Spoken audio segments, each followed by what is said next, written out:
because we No, it's literally playing live. We're it live, does play so, live. I mean, It just we likes did- to tell you it's not playing. So I don't know. Craps doesn't like metal, I guess. Craps doesn't like political thing. Craps doesn't like, I don't know, movie talk. Craps doesn't like left wing politics. Craps doesn't like right wing politics. Craps just don't like us.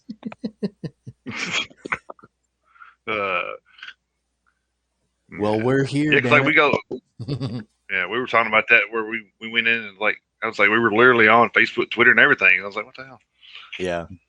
Yeah. Sorry I bombed your show. No, Sorry. you're good, man. Hell no, dude, you're good.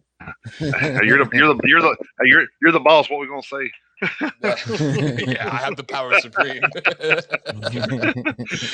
Anyway. All right, gentlemen, enjoy your show and welcome to Metalheads Unite, bitches. Yes. Hey, that's the best intro we've had. That is the best lead-in we've had. Hell yeah, man. But yes, man. good Saturday morning to everybody. This is Metalheads Unite. Welcome in, everybody. Yeah, a little difference today. It's a little difference today because of the I got family in from out of state, and so I don't have my normal setup, so I don't have any music to play or none of that good stuff. So Yep, you have to just listen to our voices. Sorry. Yeah, and try to stay awake.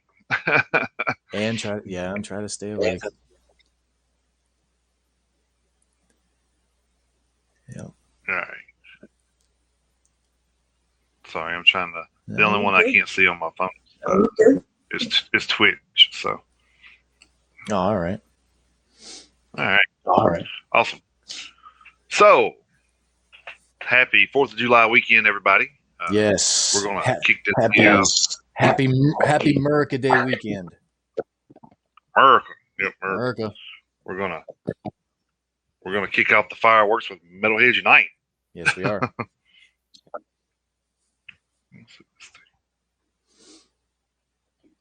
So how long is your sister going to be in town? She is here till Tuesday. So. Oh, that'll be cool. Yeah, so nice. You'll get 5 days. Yeah, that's not bad at all. Yeah, it's not too bad. So before we kick off our normal activities, we always kick off with our little birthday section. But we had a special birthday this week. My co-host here, Mr. Chris, had a birthday on July 1st, right? Yep, I sure did. Yeah. Yeah. Yep, a couple days so ago. Happy birthday.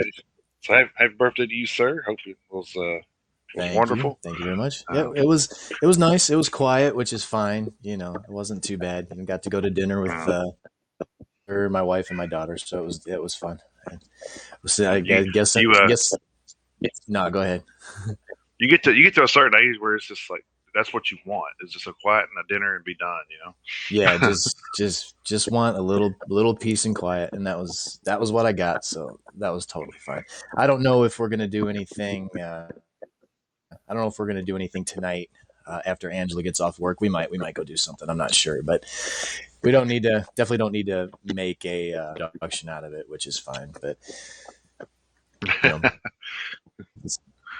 But since we're on the subject, I guess we'll give a shout out. I'll also give a shout out to my dad, whose birthday was also this week. His birthday was June 30th, so his birthday is actually a day before mine. So my dad and I both had birthdays this week. So yeah, happy birthday to my dad as well. Yeah, happy birthday, Daddy Toronjo. Yeah. I gotta say it right to them. You might get mad at me. Oh no, hell! It's been mispronounced my whole life. It didn't even bother me anymore. Yeah. Well, I was like, so when I ever got introduced to you, that was how I was introduced. So that's just how I've always said it. So. Oh yeah, yeah. I got once you told me that one time, I'm like, damn, I feel bad. This whole time I've been calling him the wrong damn name, but. Nah. It's all spelled the same, right? It's all spelled the same. So. Right. Yeah. Yeah, you're right. Well. Yeah. So no harm done. All right. So let's just go ahead and start kicking this thing off here, I guess. we had a few birthdays this week. Not a lot. I kick off with actually I wound up going all the way up to June 29th before I found anything, which is kind of odd. But anyway, June 29th I had Ian Pace, drummer for Whitesnake and Deep Purple. June 29th also had Don Dokken of Dokken. June 29th also had the Caveman Kevin Shirley, which was a South African music producer and mixer. Worked with Journey, Iron Maiden, Europe, and Led Zeppelin. Then we had Trip Ison or Todd Salvador, wherever you want to know, guitarist for Static X. We had June 30th. We had Andy Scott, guitarist for Sweet. We also had Brandon O'Brien, American Grammy Award-winning sound engineer and record producer for like bands like Pearl Jam, Stone Temple Pilots, Rage Against the Machine, and Chris Cornell. So I'm guessing he was into the grunge scene. Yeah, sounds like it. Also, June 30th, we had Yngwie Malmsteen. If you don't know who that is, he's a hell of a damn guitarist. But a huge egomaniac from a lot of the stuff I've read. Well, I guess when you're good, you either take it as humble as possible or as loud as possible. I guess it's the only way you can do it, I guess. Yeah. Yeah. We also had one of our favorites, Phil Anselmo, lead singer for Pantera Down, and Phil Anselmo and the Illegals. And, of course, what was it, Super Joint, probably 20 other damn bands. Super Joint Ritual. Yeah. We had Dan Jacobs, the guitarist for Atreyu. July 1st, we had Roddy Bottom, keyboardist for Faith No More. Big shout out to him because I think that may be his key to fame would be with Faith No More because of the piano and the fish. So right. Yeah. So I think that's like anybody ever talks about Faith No More, it's the first thing usually comes to their mind. So we had Leah Stanbridge, which was this is like something new to me, so I'm actually going to check this band out. She was a South African metal vocalist for Trees of Eternity. She unfortunately died in 2016, but now I'm intrigued about wanting to listen to South African metal band, so I'm probably going to look them up and check them out. July 2nd, we had Wayne Hayner. Unfortunately, she passed away. Yeah. I mean, she was kind of young too. I think she was only like 27 or so. I think something like that. Yeah, not very old at all. That sucks. Yeah. It sucks. And July 2nd, we had Wayne Hayner, bassist for Axe. July 3rd, we had Stephen Piercy, vocalist for Rat. And that rounded out our birthdays that I could find anyway. So happy birthday to all of those. If I missed anybody, I apologize. And happy birthday to you as well. Hope you guys had a wonderful, wonderful week. So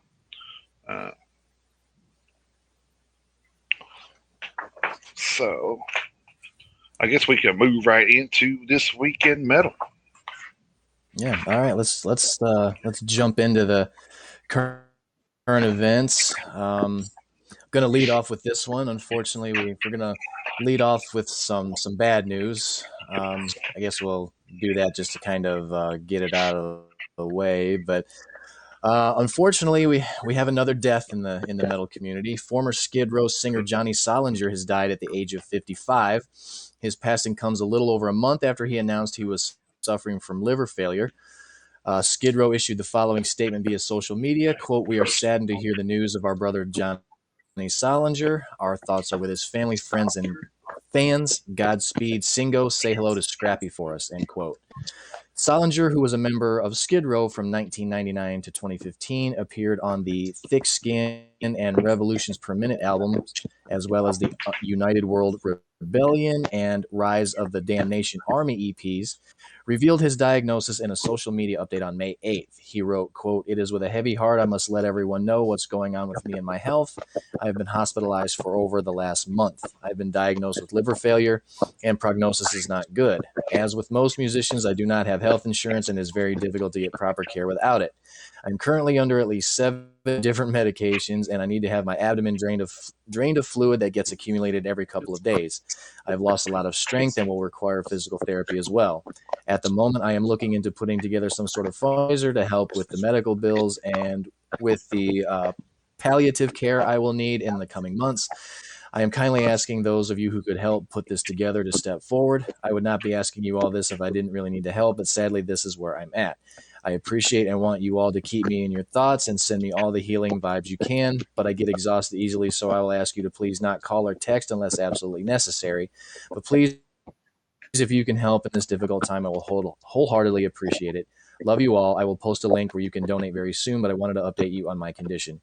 Solinger was fired by Skid Row in April 2015 and replaced by TNT singer Tony Harnell. Tony quit the group only 8 months later and was succeeded by the South African-born British-based ZP Third, who previously fronted Dragon Force, Tank, and IMI.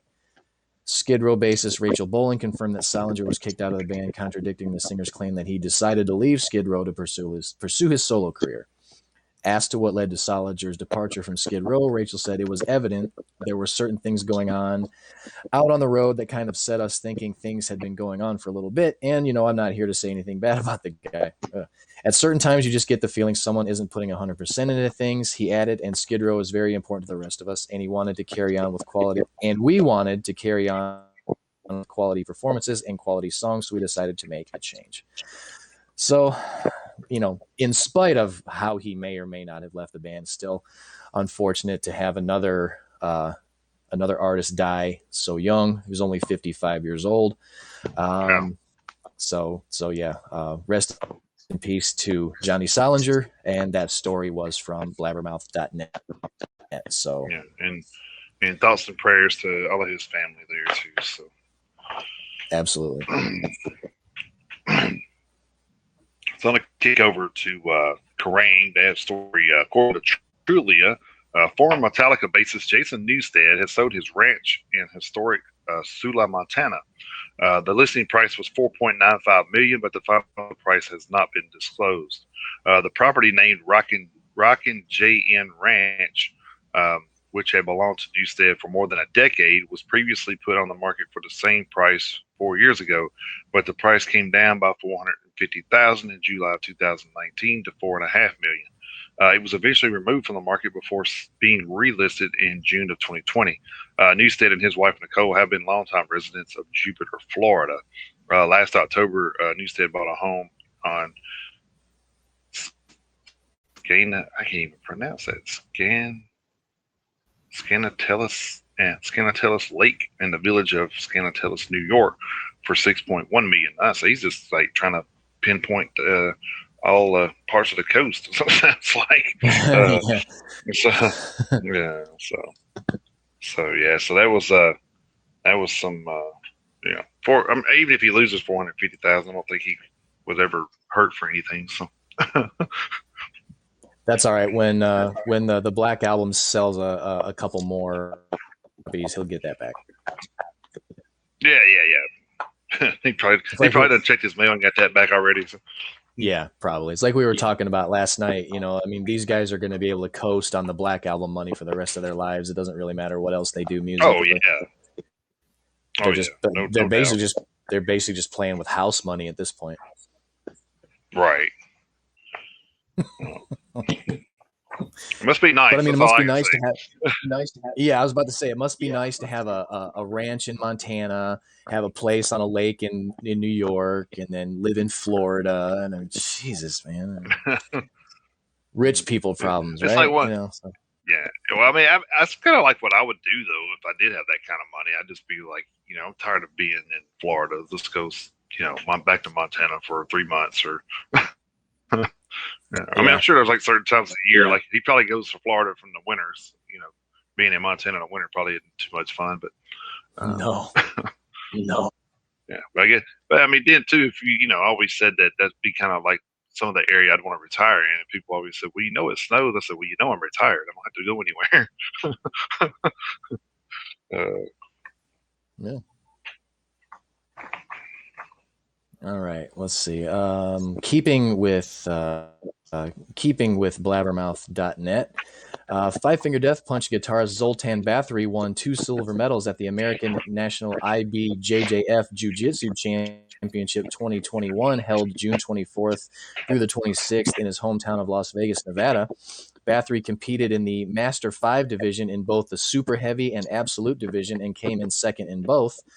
Bathory, who earned his Brazilian Jiu-Jitsu black belt back in March after 13 years of training, commented on his performance in a social media post earlier in the week. He wrote, quote, American National Jiu-Jitsu Championship, International Brazilian Jiu-Jitsu Federation, got second place in the super heavy division and second place in the absolute division, which was absolute war. I love my extended family, the jiu-jitsu community, where we can fight scorched earth full force, and then after the fight, we are back to being best friends. Hashtag respect, hashtag honor. I had a great time. My broken toe, not so much. Thanks, everyone I shared the mat with, and my team, Gracie Humaita, Las Vegas team, Micah Sipili. I don't know what that means. Probably something in Brazilian. Bathory also shared a video of his match against open weight bronze medalist Gilberto Monroy Aguas. I wonder why he didn't share his match against the guy who actually finished in first. According to Jiu-Jitsu Times, Zoltan previously earned silver at the Abu Dhabi Pro Jiu-Jitsu World 2011 when he was a white belt. And he took home bronze in the Master 3 division at the 2012 World Championship when he was a blue belt. Bathory is a lifelong martial artist, often featured in martial arts magazines. He is also a judo black belt, a Wing Chun Kung Fu practitioner under Grandmaster Randy Williams, and earned his U.S. Army Modern Combatives Close Quarter Combat Instructor Certificate under Professor John Simmons III and Professor Iako Khalili. Zoltan began his jiu-jitsu journey in 2008 after a training session with the legendary UFC Hall of Famer Royce Gracie. Quote, I've began practicing judo since I was 9 years old, but I was always interested in jiu-jitsu as I knew about the Gracie family's open challenge, which later became the UFC, Zoltan said. Famous martial artists would travel to Brazil to fight them, and the Gracies remained undefeated decade after decade. Many years later, as an adult, I finally had an opportunity to go to the source and train with probably the most recognized martial artist of all time next to Bruce Lee, the legendary Royce Gracie. After the session, I asked him for a white belt and then began my jiu-jitsu journey. For a while, I would travel around the world with Royce's brother, Royler Gracie, who was one of the most decorated Brazilian jiu-jitsu fighters of all time.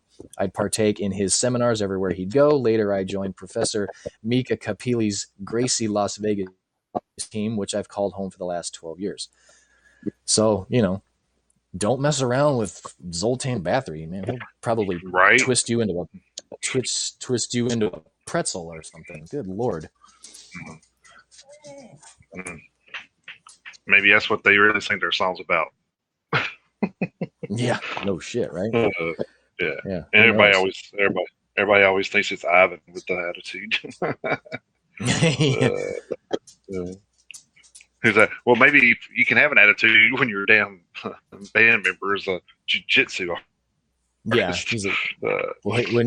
when he's a black belt in multiple disciplines. Yeah.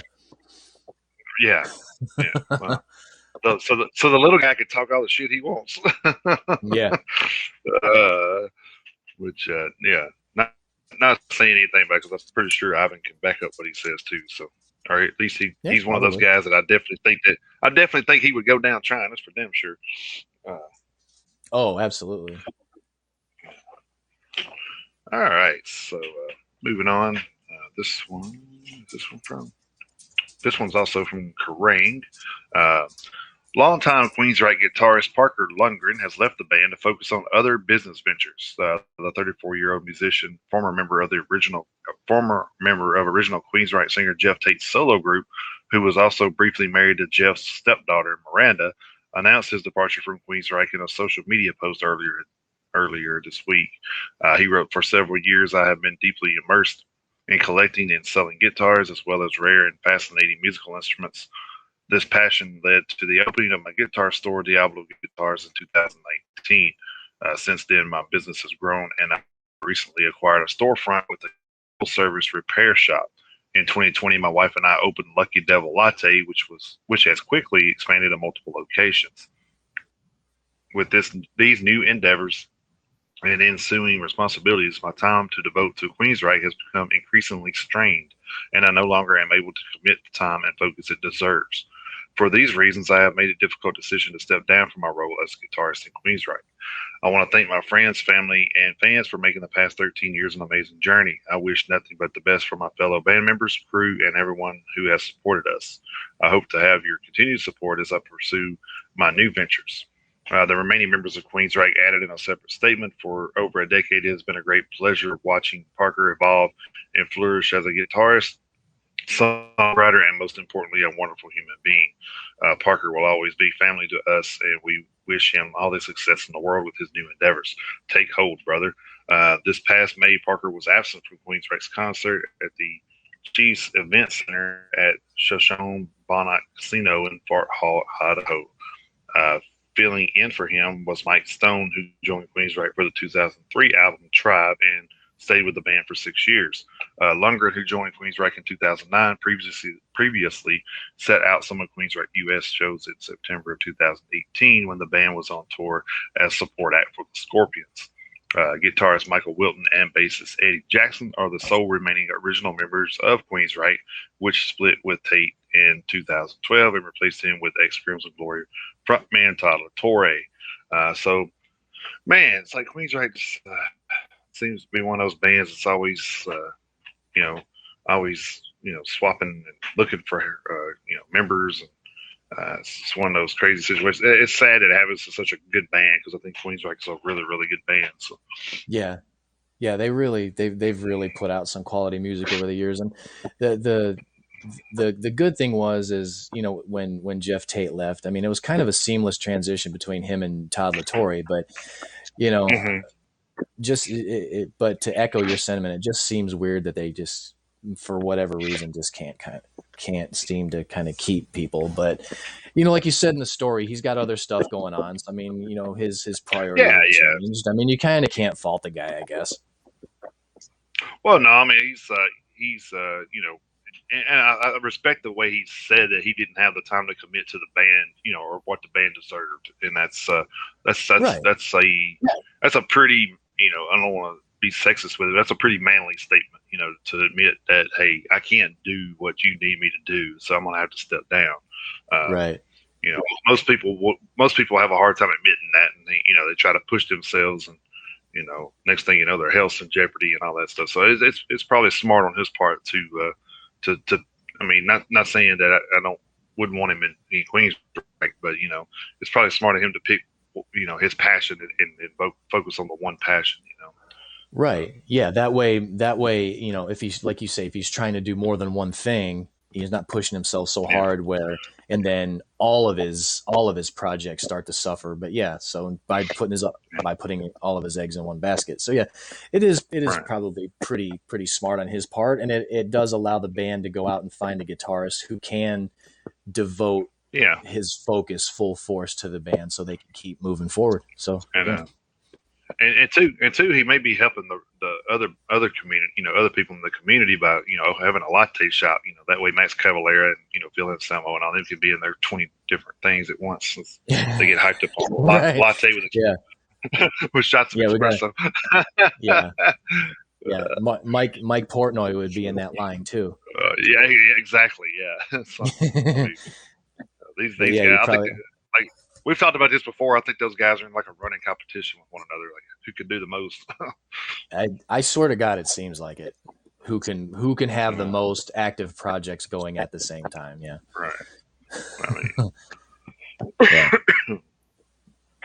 All right. Moving over to loudwire.com.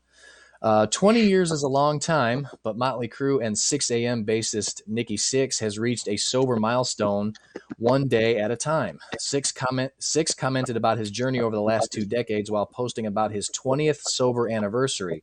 Quote, "Some people will try and kick you in the nuts, steal your money, stab you in the back, guaranteed to let you down, sabotage your life, not believe in you and gossip that you'll never make a day without drugs or alcohol. And do you know what you're going to say? Do you know what you're going to do? You're going to stay sober one day at a time, wrote Six in his Instagram post marking his 20th sober anniversary. He continued, quote, "You are the miracle, the one that breaks the addiction chain, the one who is a living amends, the one who has altered your family history. You will live in gratitude for those that never thought you'd stay sober or make it out alive because they made you stronger and you know how to forgive assholes. And when you see people who are still suffering, treading water, or gasping for air, be sure to throw them a life vest because we give back now to those that are still afflicted and hope they too pass it on," end quote. Six ended his post with the hashtags hashtag sobriety rocks and hashtag 20 years.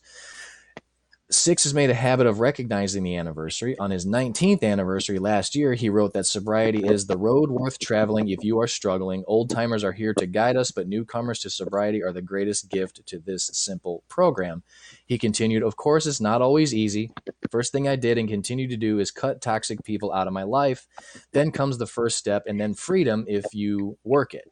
Even non-addicts could use the 12-step program to better their lives. To me, it's a life program. I am a better man, father, husband, friend, bandmate, and creative spirit because of this program." The bassist concluded that post, adding, "I look up every day and say thank you." Six has also spent time in recent years advocating for more attention given to the growing opioid crisis in the U.S. In 2017, the bassist penned an op-ed in which he noted that overdoses kill more people than car crashes and gun homicides combined in the U.S., and that prescription opioids and heroin are the primary contributors to the overdoses. He called for the Trump administration to heed the advice of his opioid commission, who submitted a report that emphasizes treatment, education about pain management for doctors, research and data collection, and rational supply reduction. He continues, "It spells out policy goals based on facts and science. The president should listen to his own experts now." Six also stated that he felt drug manufacturers should be held accountable for their marketing tactics of addictive drugs, stating, quote, "We can better restrain painkiller prescriptions.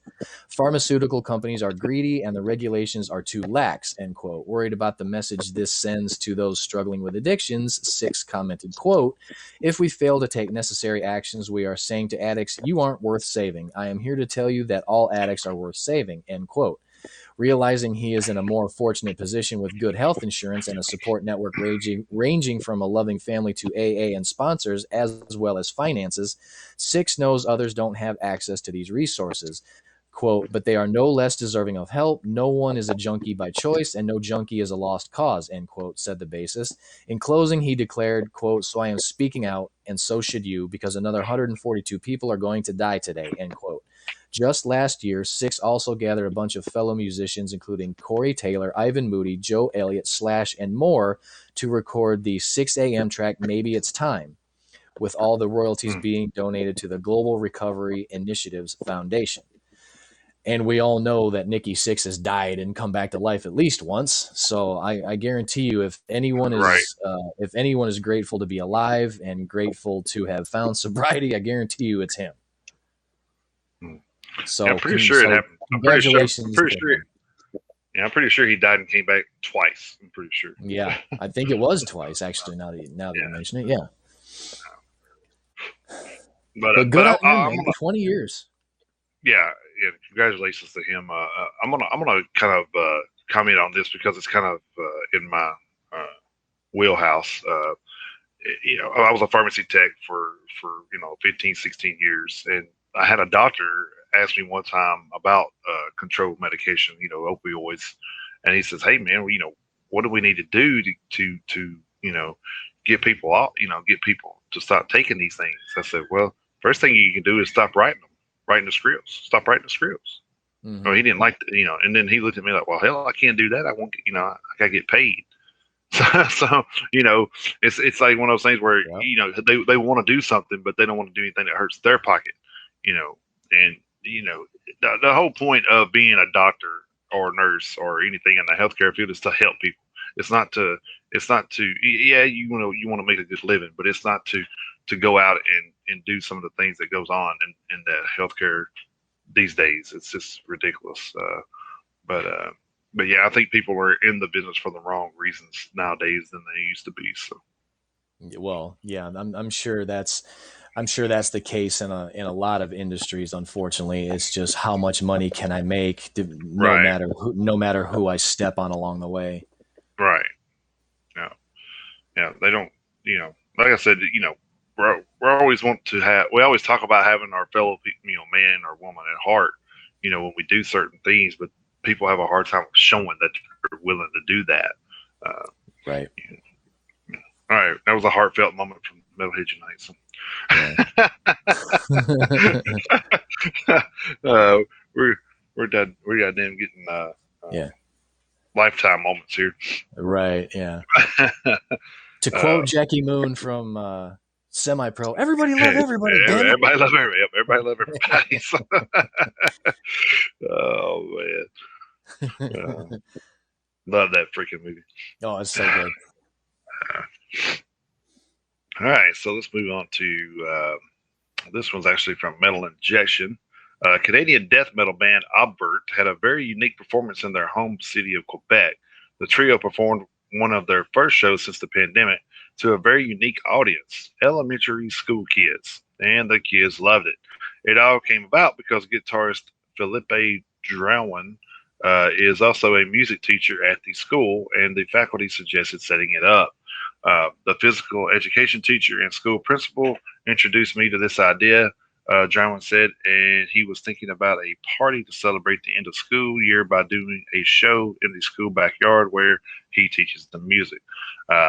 He knew about the release of Albert album, the beginning on March 31st, and thought about the idea of bringing the beginning to life in the school backyard. Drouin suffered a serious car accident in 2016, leaving him unable to play with his right arm. He was since able to relearn how to play guitar left-handed. That's amazing in itself, right there. I'm telling you. I wasn't sure at first. It was strange to me, Drouin said, of the schoolyard show, but all the kids knew about the fact that I switched to left-handed and released something before the pandemic started. That show became a big surprise when the kids recognized the musicians and the overt logo on the amp. The kids really enjoyed the performance, which was also very inspiring to us, and we were pleased to release the unique performance video. So that's pretty cool. Yeah. You wouldn't think that many elementary school kids would be into death metal, but hey, you got to groom the next generation of metalheads somewhere. That's right. Yeah. It's hard to with all the WOP running around, Oh God. Oh, that's a visual I don't want. Ugh. Right. But I mean, that's just the kind of thing that like. That's what kills me. Is that's the kind of thing that the media wants to push. Is that kind of crap, and then but death metal and the metal community are the bad guys. We're the devil worshiping community and blah blah blah blah. But I mean, if you look at some of the shit they're trying to push on stage, that's way more satanic than anything that I've ever heard in a metal album or seen in a metal show. So, yeah, I mean, not to say that there aren't satanic heavy metal bands out there, because there are. Right. Yeah, there absolutely are. I mean, we're not trying to sit here and say that there aren't any satanic worshiping bands out there. There absolutely are. I mean, hell, there are some bands with the word Satan or satanic even in the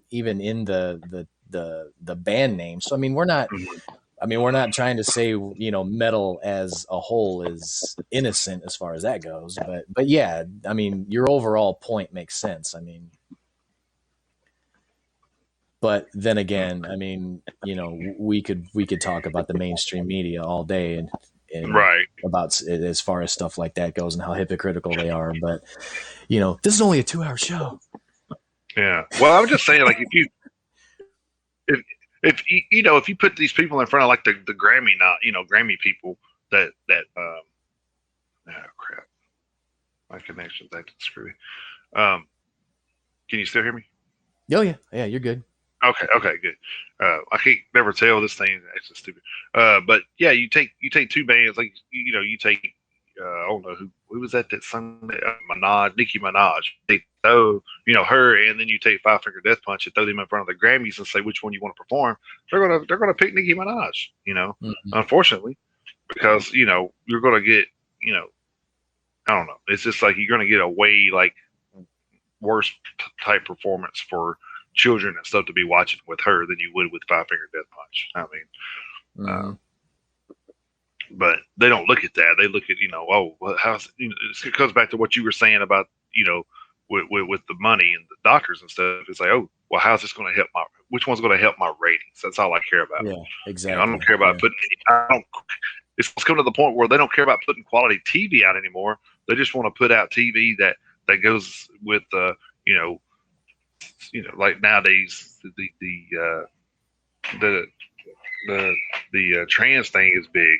So if it's a TV show about that thing, they're going to put it out there just because that's the going thing, that's the going talk. So they're going to put that out, even though the TV show probably ain't even worth a shit, but they don't care about that. Yeah, they care about is the rating. So, yeah, I mean they don't. I mean, yeah, I mean as far as the Grammys are concerned, I mean we've talked about them on this show before. Mainly to shit on them, and rightly so. But I mean, they don't even. They don't even put the heavy metal category on TV anymore, which I think is total bullshit. Right. Well, I mean, it's not the only category that they don't put on TV anymore because there's a lot of categories. So again, we're not trying to just single out our favorite genre, but I mean, if you're gonna have a show that's all inclusive like that, so well. Supposedly all inclusive like that, but you get to pick and choose what genres you broadcast on TV. I think that's bullshit. No, this is my thing. So if you're doing a 2 to 3 hour show of the Grammy, I don't even know how long the Grammys is. I haven't watched that thing in I'll tell you, I haven't watched it since Jethro Tull won the Metal Act over Metallica. I have not watched it since then because I was just like, these guys don't know shit. So no, So anyway, so if you take that 2 or 3 hours or whatever it is with what they have now, I would rather them take 5 and show me everything. Give everybody a fair shake. And I'm saying this, and I'm, we're partial to the metal community, yes, but I think if you're doing a show like that, everybody should get their fair shake. Everybody should get their genre represented on that stage. I do too. No matter what it is, pop, jazz, country, whatever it is, that all needs to be represented, and it needs to be represented equally. This is the thing: is these are the kind of people that are talking about equal, and they're doing shit like this. It's just like, no, there's nothing in your platform or anything you're pushing is equal because you're keeping people, you're keeping the metal community out, you're keeping these other communities out of your show. So. That's my rant. So sorry. Well, I'll even but I'll even say this. I mean, when you consider some of the other genres of music that don't get included on TV, I would say that, and not having watched the Grammys, maybe ever, I don't think I've ever watched the Grammys, to be completely honest with you. But knowing that heavy metal is one of the genres of music that they excluded from the television broadcast. Having not watched and not knowing for sure, I would say that heavy metal is probably the most popular genre that gets excluded. So it's doubly unfair. It's doubly unfair for the genres of music that aren't as popular. Like just say, I mean, for sake of argument, let's just say polka. I mean, there are people out there that like polka. And if there's a Grammy for polka, I guarantee you polka isn't nearly as popular as heavy metal. But like you say, if you're trying to be all inclusive, then polka is included in that. But a genre like polka should be included just like every other genre of music. So regardless of popularity or not, I mean, jazz, like you say, jazz, funk, fusion, it's just anything that doesn't make the TV broadcast. It's all unfair to all of those genres, but there are genres that exclusion is going to hurt more. Yeah. So, I've been begging for somebody to work for the Grammy, whoever does the bookings and all that stuff for Grammys. I want whoever puts all that stuff together to get some knowledge, because I do remember watching an excerpt or a little skit from like you said, it was a pre-show or or after show or whatever it was. It wasn't actually on the show, but Megadeth won an award, medal reward, and then they played a Metallica song while they was were the coming up. Grammys. I'm like, yeah. I'm like, are you fucking serious right now? Like, you don't even know the difference between these two bands, and you're out here trying to give awards to them. It's like, it's so freaking frustrating. It's so frustrating. It's just, you need that. That's another thing is, if you're going to do this, you need to have somebody that specializes in those genres. So you got everything that so you don't look like a damn fool, because that makes you look like a fool when you you don't even know the damn band's music to go with the band when you're introducing them. That's just ridiculous. So, not that Dave needed any more reminders about Metallica, but right. Yeah. No extra salt in the wound or anything. But, and the funny thing is like the Grammys aren't the only, I mean, they're not the only game in town as far as just being hypocritical. Because I remember, it may have been earlier this year, I was watching TV and I saw a commercial for those iHeart Music Awards or whatever that they have every year. Oh, yeah. And the commercial was like going through all of the acts that were going to perform. And I was paying attention. I was like, okay, hip hop, pop, pop, hip hop, pop, hip hop, pop, pop. Oh, there's one country artist in there. But, those are basically the only two genres of music that were going to have performers. And then you had like basically one token country performer in there. Any rock or metal acts? No, of course not. So, all these award shows as far as in the music industry, all these award shows can cram it, and I know that some people are out there going to be like, well, what about the Golden God Awards? Well, yeah, that's all well and good. I know that they have the Golden God Awards for heavy metal. I know they do, but I'm sure that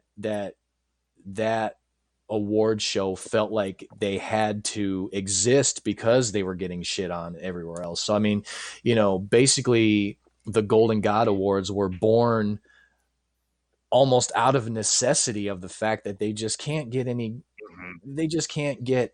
inclusion in any of these mainstream media award shows. It's ridiculous. Right. Yeah. It's just frustrating. It is. But the thing is like, even with all that going on, me and you both can still, talk about all these bands that are still doing great things, and still making, buckets of money, even without being on those shows. So that tells you how strong that the metal, genre is. It's just, we don't need that. We don't really need the show, right? But I just feel like if they're going to be, I just feel like if they're going to do a show like that, they just need to be more, open and fair with it, instead of just saying, why don't they just say, hey, this is the Grammy Hip Hop Awards, and be done with it, because that's about all it's going to be. And see, to me, that's what it's more about. It kind of goes back to earlier this year with the Rock and Roll Hall of Fame shit. It's called the Rock and Roll Hall of Fame. Right. Jay-Z and LL Cool J are not rock and roll artists. They never should have been on the ballot because it's the Rock and Roll Hall of Fame. Right. If the Grammys want to only focus on certain genres of music, then just be upfront about it. Be honest about it. Yeah, if that's what you're going to do, be honest about it. Don't try to make it sound like you give a shit about every genre of music when it's plain to almost everybody that you don't. Be upfront about it. Be honest. If you shoot people straight, you won't get it nearly as much backlash. See, that's what it boils down to for me. Because I almost feel like if they want to do something smart, they ought to do it like the Olympics, and then have like, have like 2 shows a year, 2 Grammys a year, and have like one, some featured artists in one of them, and then featured artists or featured genres in another one, kind of like the Summer and Winter Olympics. You know what I mean? It's kind of like you separate it, have two different ones. That way, probably that would probably help them. Probably as far as rating wise, because you got 2 shows a year now. So that's true. That's true. That's actually not a bad idea, but it's kind you of heard it. You heard it here first.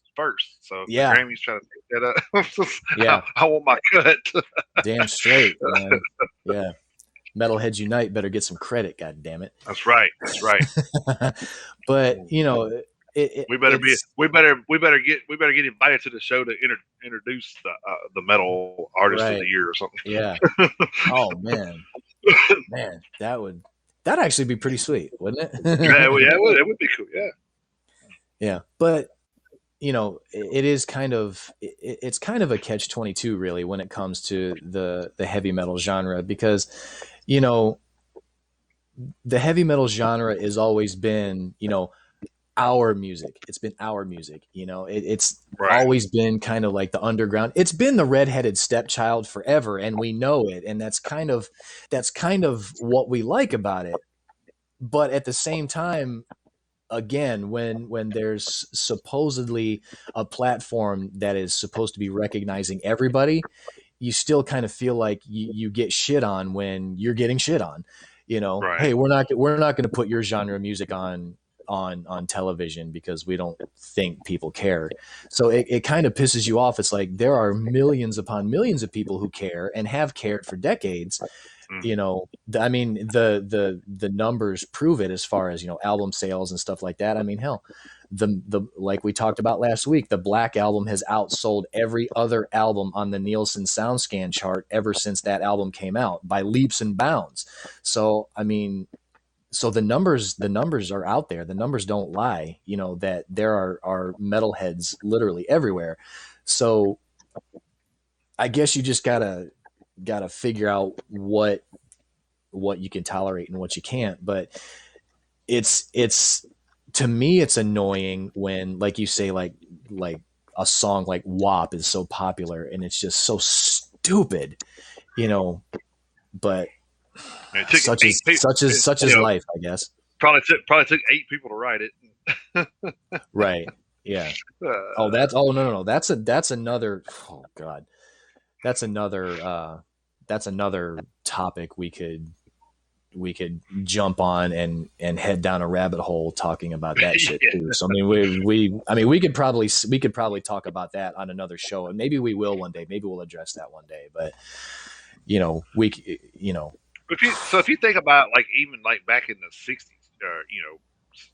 was it 60s? The Doors were in the late 60s, early 70s, somewhere. Yeah, I don't remember the exact time. So if you remember, I remember them going. I don't remember which show they were on, but they were going to do a one of the night shows performances or whatever, and they told them on there that, hey, you can't say this certain line in this. I think it was like "Baby Light My Fire." I think that was a song. No, it's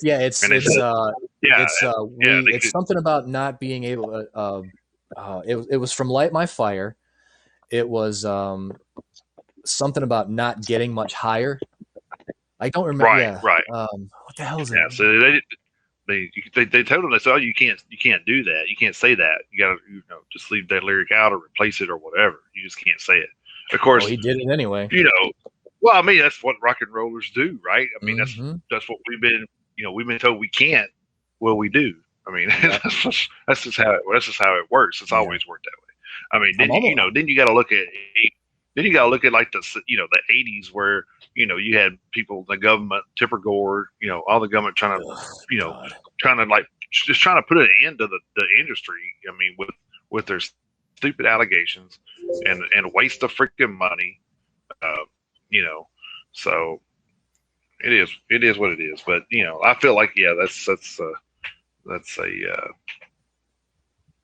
like you said, it's definitely a rabbit hole we could go down and probably talk for hours. But yeah, I mean, you look at everything that they were trying to do, that the PMRC was trying to do in the mid '80s, back when Dee Snider had to go to Dee Snider and Rob Halford and all them, but it was spearheaded by Dee Snider. We all know that, but all of the stuff that they were trying to go after and come down on, as far as in the mid '80s, I mean, is nothing compared to the stuff that they'll actually allow on TV now, like on award shows in prime time, that they'll actually allow now. But they were pissed off in the mid '80s about when MTV was only like 3 or 4 years old and shit like that. And, there was no social media, there was no internet, all of the stuff they were trying to ban is child's play, by comparison to what, is allowed on mainstream television now. I mean, it just blows my mind. Yeah, it's pretty crazy. So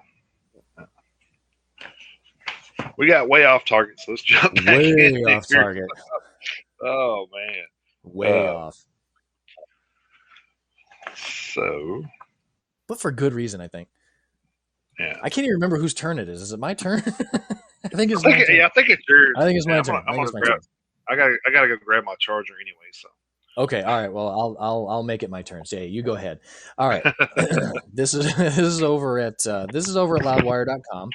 Megadeth band leader Dave Mustaine has joined Cameo, the online video sharing platform where a user can pay a fee to have a participating celebrity send a personalized video message to themselves or others. Signaling his arrival to the site in a public video on Thursday, July 1st, Mustaine captioned the clip with an unavoidable quip invoking Megadeth's 1993 Countdown to Extinction single, Sweating Bullets. Quote, "If you want to meet the real me, find me on Cameo," end quote, he wrote. It's pretty clever. In the video, the rocker said, quote, "Hey, I'm Dave Mustaine, and I'd like to invite you to have me send a personalized greeting from Cameo for you to your friends," end quote. He added that he could say happy birthday, happy anniversary, Merry Christmas, happy Hanukkah, whatever, or some of my personal favorites like F you. Laughs. No, we won't get into that here. But I will tell you that if you do have me do a cameo for you, a portion of the proceeds will go to the charities I support, end quote. Get those video requests in quick because next month Megadeth hit the road alongside Lamb of God, Trivium, and In Flames for a summer U.S. tour. However, founding bassist David Ellison won't be participating after being removed from Megadeth following a recent sex scandal that included the leak of compromising images and video of the musician taken from a two-way call video. Some accused Ellison of child grooming, but he and the woman involved claimed she was of age at the time of their virtual encounter. In the last year, Megadeth had only just started to get back to performing after Mustaine underwent successful treatment following a cancer diagnosis in 2019. The COVID-19 pandemic then put a pause on their touring from March 2020. So, go have Dave Mustaine say hi or happy birthday to a friend or family member or a loved one. So.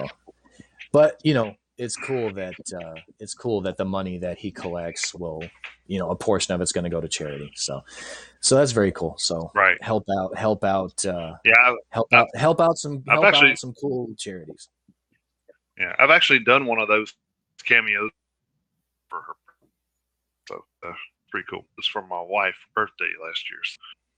Oh yeah, who you kind of cut out there for a second? Who did you have do the cameo? Oh, sorry. We had crap. I can't remember his name now. He played Crowley on Supernatural. That was like her favorite character on the show. So I got him to do a birthday shout out for her, which was pretty cool. I mean, he actually did a couple of minute long thing there, so it wasn't like, hey, happy birthday, see you. It was it was actually kind of personable, and I really appreciated it. Like some of that stuff's actually cool on there. Actually, wished I knew it was your birthday. I would have sent you one, but I didn't know until like Wednesday or something. I seen it was like showing up on Facebook. Says, "Oh, upcoming birthdays." And I said, that little shit didn't tell me nothing about it last week. Well, again, like I said at the beginning of the show, I just, wanted it to, be kind of a quiet thing. I mean, I'm not against birthdays or anything, but I mean, people don't need to fawn all over me. It's fine. Well, I mean, you're the one that missed out. I could have had Tim Ripper Owens wish you a happy birthday, but, because he's on there too. He could have just like done a banshee screaming happy birthday. That would have been cool as shit. That would have been cool. All right. Yeah, they got a lot of cool people on there, man. Like you would think it would be so to think about it this way. Mark Starr is actually more expensive than Dave Mustaine. Really? Yeah, he's wanting like 350 bucks or some shit for. I'm just Wow. like, man, you better do a whole damn birthday song for $350. You better, Uh, for $350, you better sing me happy birthday doing your Ozzy Osbourne impersonation. exactly, something. Uh, Which, if you guys haven't seen Michael Starr of Steel Panther do his Ozzy Osbourne impersonation to Crazy Train, when you get a chance, go over to YouTube and check that shit out because he fucking nails it. We got to see Jason and I. We got to see him do it live in Nashville a oh couple yeah, years ago, and it was balls on accurate. Oh man, it was and it's hilarious. Of course, you know Steel Panther's hilarious anyway, but that impersonation was so dead nuts. yeah. He's a pretty funny. I mean, it's like I said, they're a fun band. So, Very fun and band. speaking of Ozzy, look at here. You see that? See what I did Hell yeah. there? It's like you knew what the next story was. This one's from Metal Hammer. When archaeologists in the future delve through the rubble that 2021 has left behind, we wonder what they'll make of all the Funko Pop figures. Since its inception in 1998, Washington toy company Funko has released something in the region of 20,000 products, with an early emphasis on wacky wobbler bobblehead dolls being surpassed by the huge success of their pop vinyl figures. These allegedly cute figures are now an enormous business. In 2018, Pop's vinyl toys generated over $600 million in income for the parent company, with musicians including Alice Cooper, Elton John, Billy Idol, Iggy Pop, and Kurt Cobain having their official likenesses. Good lord, they're rendered in highly desirable polyvinyl chloride form. Now that after releasing an Ozzy Osbourne pop vinyl figure and adding to their Funko Pop album series with a Black Sabbath album released later this year, oh sorry, late last year, sorry, Funko have taken another step towards collectible by toy. I can't talk now. Towards collectible toy immortality by unleashing a figure celebrating the 40th anniversary of Ozzy Osbourne's Diary of a Madman. Never forget where it started, exclaimed the manufacturers, or the journey that unfolded along the way. By collecting this special pop album of Diary of a Madman, which features a pop Ozzy Osbourne, as he's seen on the album cover, and the album cover art packaged together in a protective case that can be hung on a wall. The pop inside is secured to the case to help keep your display looking pristine and undisturbed by all the heavy metal music and headbanging that's inevitable. Vinyl figure is approximately 4 inches tall. So yeah, so I have seen some of those. I actually seen some Corey Taylor. There was some other bands I seen too that was on there. Uh, I want to say Slayers. I think Slayer had a whole set of theirs pops figures. Uh, so yeah, so they're pretty cool. Man, I, I'm telling uh, you what, you can I, find those things everywhere. well, the thing is about those is like when they do these, from what I've read, because I collect those things, it's like when they make these, they only make so many, and Mm-hmm. then they don't make them anymore. So whatever you have out there is out there. So Yeah. they're not going to go back and remake a Batman number 67 figure, because that's I mean that's it. They made all of them they're going to make. Whatever's out there is out there. So that's the cool Yeah. thing about them. So they are collectible figures because they only make so many. Uh, That is, I mean, that is definitely a good way to do it. But I mean, I've seen, I don't have any. I do think they're cool. But I mean, usually when I start collecting something, it kind of overtakes. So I try not. I actually try to avoid collecting things. I've got my hockey jersey collection, in the closet over there, and right. I've got over 80 of those. So I mean, the top portion of my closet is full. And when I was a kid, I used to collect, hockey cards and stuff like that. So I mean, but usually when I collect something, I go a little overboard. So I try to rein in the collections. I did that a long time ago. the last thing I collected, I was collecting those 18th scale die-cast cars. And just like at one point, I just had too many. So I just decided to sell my collection and just kind of quit that one cold turkey. But I have seen those Funko things. Obviously I've seen them at like Walmart, Barnes and Noble, Hot Topic, Spencer's. I mean, basically, yeah. So I mean, they're GameStop. everywhere, and they are, GameStop. I mean, they are cool, and I do like them, and they cover everything, comic books, video games, TV shows, music, Right. So I mean, there's really no. You just reminded me that GameStop's got one that I've been wanting to get, and I keep forgetting. So I gotta like, because it's kind of like our GameStop's kind of like off of the main road, so it's hard. It's easy to forget that it's there sometimes. Yeah. But it's kind of tucked away a little bit. Yeah. Yeah. So, but they had one. They had the Sweet Tooth from Twisted Metal. You remember the video game? Twisted Metal? Shit, man. Hell yeah. Twisted Metal Black was the shit. Yeah, they had a Sweet Tooth ice cream truck as a pop, and I was like, "Oh my god, I want that so bad!" Wow. Now I do have a question. What was the Kurt Cobain one, pre or post shooting? Oh my god! Let's hope it was pre shooting. Come on, that was 1994. I mean, too soon. We're gonna really? We're gonna get canceled. Oh my god! Actually, since we're what's even worse is like it comes with accessories, so hopefully it didn't come with a shotgun.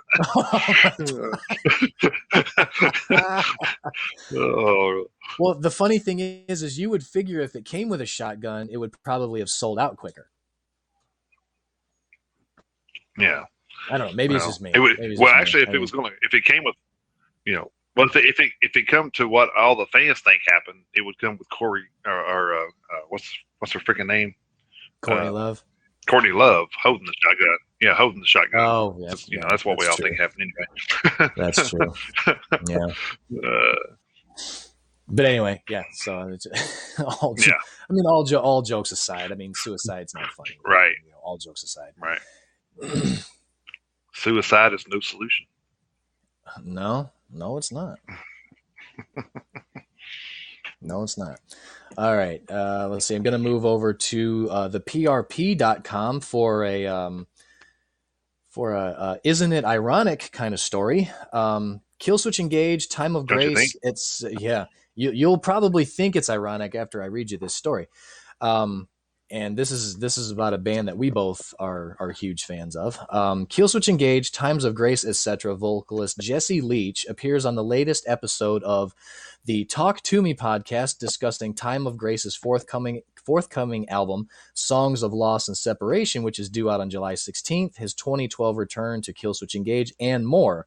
Early on in the conversation, which you can hear below at the story at prp.com, Leach revealed that the majority of his passion for metal lies in that of death metal. He stated, quote, "I love metal, don't get me wrong, but I'm more of a death metal dude. If I'm going to go out and put on a metal record, I'm old school death metal. That's the shit I like," end quote. When quizzed about his top 5 death metal bands, he responded with Entombed, Carcass, Edge of Sanity, Cannibal Corpse, and Suffocation. This led him to discuss his thoughts on metalcore, a genre Killswitch Engage helped to popularize earlier in their career and remain one of the largest acts in. He revealed that the now standard template for the style of music doesn't really appeal to him, offering, quote, "I don't really like the metalcore style. It's not something I listen to. The sing-songy with the yelling, screaming, I was part of helping develop that sound, but it's not something I like go and listen to metalcore. I don't give a shit about it." Leach's listening habits aren't limited to metal, however, as he later discussed the passion he has for punk, hardcore, and more further on in the chat, which is, posted below. It's like looks like it's a 58.5-minute interview, which is at the bottom of the the article from which I'm reading. But I just thought that was very ironic when I read that. He's a singer in a metalcore band, and he is basically quoted as saying, "I don't give a shit about the metalcore sound." So I was like, okay. So Well, I mean, we've come across stories similar to this before with, you know, I know I'm going to bring this up and probably get heat for it because every time I do, but, you know, we did a story with the Nickelback. Was it the guitarist? I think it was a while back was talking about he wanted to do metal album, but Right. the rest of the band was like, that's not what we are. So I think Yeah. I think you got a lot of that in certain bands to where they want to do what they love, but that's not the kind of band that they've molded the band to be. So, you know, it's kind of Right. like one of those things where we've talked about that before too, where you know, say, you know, say like, you know, 30 Seconds to Mars, you know, which is a band that's obviously not, you know, probably barely a rock band, but if they come out with a metal album, after, you know, after all the time that they've made being mainstream, you know, because they're, let's face it, their music is mainstream. Um, hmm you know, if they put out something, they would be on iHeartRadio tomorrow. Um, but Oh God, yeah, yeah. but but yeah, so it was you know, it's like those things like that will always happen with, you know, if you try to change your sound or anything like that. It's like, you know, they always get heat just changing a little. Look at the Heat Metallica guy for just tweaking their sound. I mean, they didn't even like change it; they just tweaked it. So, hmm Yeah. so I mean, you know, it's like going a whole different direction. Yeah, you're probably going to get shit on by Yeah. all your fans. So I can kind Yeah. of grasp that, I guess. So um, let me move over here. I'm going to try to cover that one that I said that I just found this morning uh, over at Cool. loudwire.com. Um, yeah, last year, high energy Seattle heavy rock outfit Void paid tribute to one of the area's musical icons by covering the Foo Fighters' early barn burner Weenie Beanie. I ain't never even heard that song. This week, by the Rising Rockers return with a new music video for the original song Hostage at a Beach House Party. Um, the clip's June 17th premiere on their YouTube channel accompanies word that the band has signed to Thriller Records, a new label from Bob Becker, the founder of longtime punk and indie outpost Fearless Records. Uh, Exclusively with Loudwire, Void has shared the behind-the-scenes look at the making of a Hostage at a Beach House Party video. You can watch that on YouTube. Beanie Shoal, Void's lead vocalist, tells Loudwire that the video spawned out of a harebrained idea that the band just kept adding and subtracting and changing and morphing until we got this insane thing we have now, even down to changing things on set and just going with the flow of the day to get the most genuine thing we can put out. I couldn't be more stoked about the end result. He continues, this song probably means the most to me lyrically of all of the Burner EP. While probably the most sporadic and fun song on the EP, it does come from a real place. More than anything, I think to me, it means expressing yourself at the highest velocity while also being able to be transparent with your emotions, no matter what it be. Sometimes you're a hostage at a beach house party, you know, kind of like that, you know. Becker, who sold Fearless to Concord Music in 2015, tells Loudwire that he really missed the excitement and challenge of running a record label on a day-to-day basis. In selecting Void as Thriller Records' first singing, he explains, signing, sorry. They actually misspelled that, but it does say singing, but it should say signing. Uh, in Select the Void as Thriller Records' first signing, he explains, I feel that they are perfect. They are the perfect artists because they represent this is who we are attitude, and I feel the same way about the label. So we got a call, and then Sandy hit it off. Show says of Becker, next thing you know, we're here. We're truly stoked to have linked up with Bob and Thriller, and can't tell you how much it means to have their support. We can't wait to see what we can accomplish together. So that's pretty cool. Like start a new label. The first band signed to its Void. So I guess we can see how this plays out. I mean, Fearless Records has put out a lot of good bands. I know Ice Nine Kills were with Fearless, among a lot of others. I could probably go on, but Fearless is a big record label, these days anyway, with the metal industry, especially with Jesse Leach's most hated metalcore. I could but see I could see that kind of being a running joke now. Now that we've kind of oh discovered yeah, that oh yeah. he's not a fan of the sound that he helped create. They've created a monster. uh, Pretty much. Yeah. But it is cool to see that there is another record label out there who's trying oh to yeah, to help the metal genre. So I hope they have I hope they have success because there are a lot of bands out there who make good music who do need a chance to get it out there so people can hear it. So hopefully this label makes it work. Hopefully they do the right thing by the bands that they sign and they have success. yeah. And I always felt like Fearless Records was one of those record labels that did that anyway.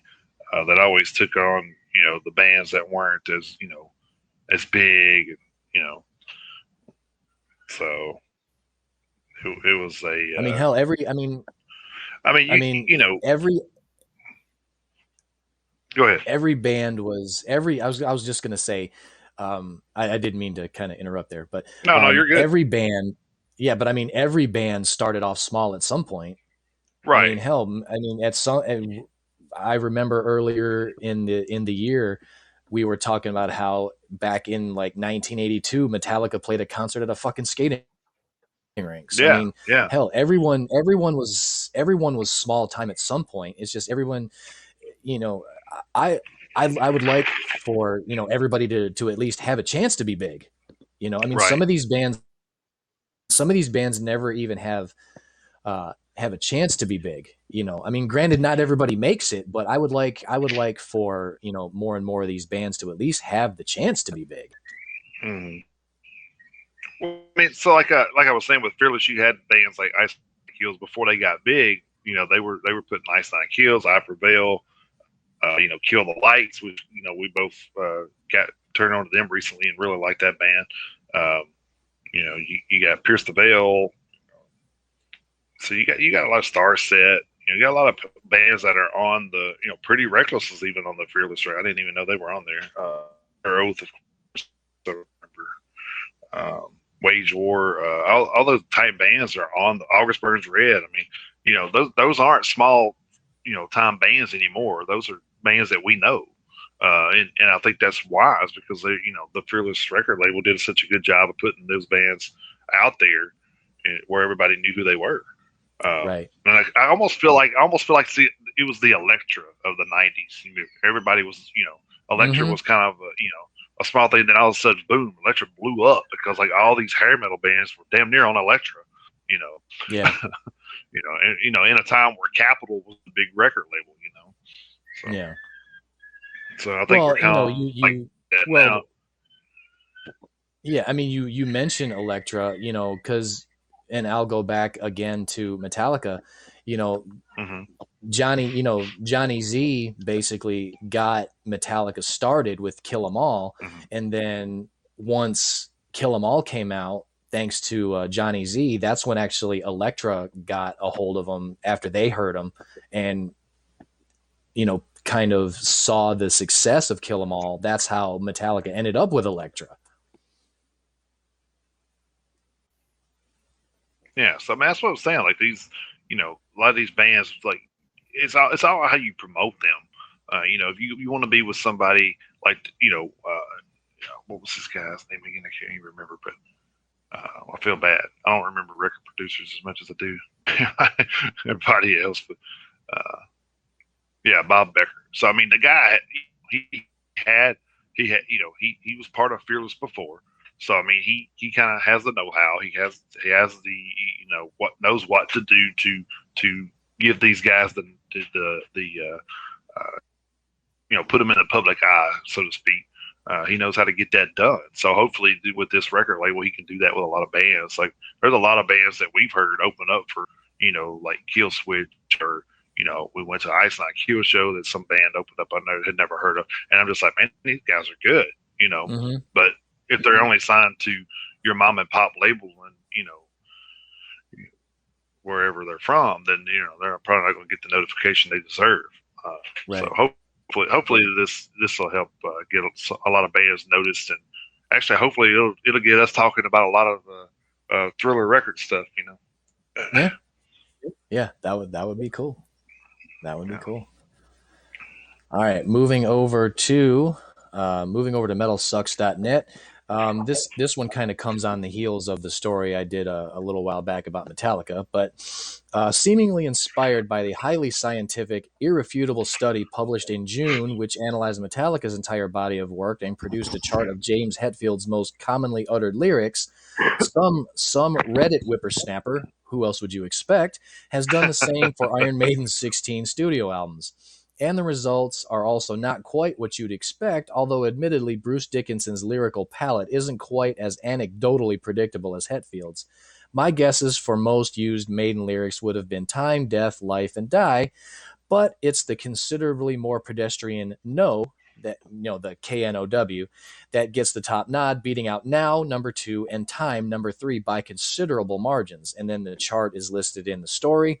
A note at the bottom of the chart indicates that the 50 most common words in the English language were excluded, which makes sense. We don't want the, a, in, on, etc. mucking things up. Repeated song parts were also only counted once, meaning die, which is repeated 8 times in each chorus of Die With Your Boots On, only counts once for that whole song. Still, no, KNOW, blech, kind of disappointing. But speaking of knowing things, Iron Maiden appear to be getting ready to release new music sometime later on in July, so be on the lookout for that. So like I say, I just kind of piggybacked off the Metallica article that we talked about last month, and I believe we also, if I remember correctly, I think I also did Slipknot's. I think I did Slipknot's too, and also, if I remember, both Metallica and Slipknot used the word never the most. I know never was the word that Metallica used the most. Mm-hmm. And if I remember correctly, I think that was also the same word that Slipknot used the most, was never. So Iron Maiden uses the word no the most, KNOW.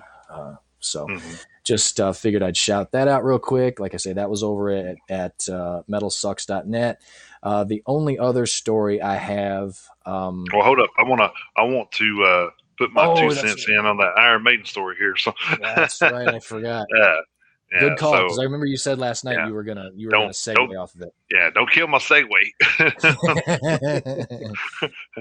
I do enough of that on my own. So, But yeah, so this was also from Loudwire. Iron Maiden are definitely up to something, and their trail of cryptic clues has left fans and internet sleuths to piece together the information, all of which seems to point firmly in the direction of new music, potentially as early as July 15th. The most significant clue came in a recent interview singer Bruce Dickinson did with Sky News. While many were fixated on Dickinson's comments damning Brexit's impact on musicians in the UK, he voted in favor of UK breaking away from the European Union, by the way. Others were more intrigued by his T-shirt. But this all actually starts quite a bit earlier than that. Then the rare occasion. Sorry, let me start that over because I got right into the next line. Didn't even read it all. Good God. But this all actually starts quite a bit earlier than the rare occasion the singer sports a graphic T-shirt without the name of one of his son's bands printed on it. Can you blame him? In fact, Bruce had even been hinting toward new music while on the North American leg of the Legacy of the Beast tour in 2019, which we can attest to hearing with our own ears at the time. So if you want to follow along and play the sleuth game, Loudwire has all of the clues there to play with madness, so to speak. Yeah, you like that. Yeah. But yeah, so they have all the clues there. I didn't want to go through all the clues on the show because it was a pretty lengthy stuff. It's just been going on for a minute, which is crazy. Yeah, it's almost like I almost felt like I was visualizing a Sherlock Holmes movie while going through all the clues.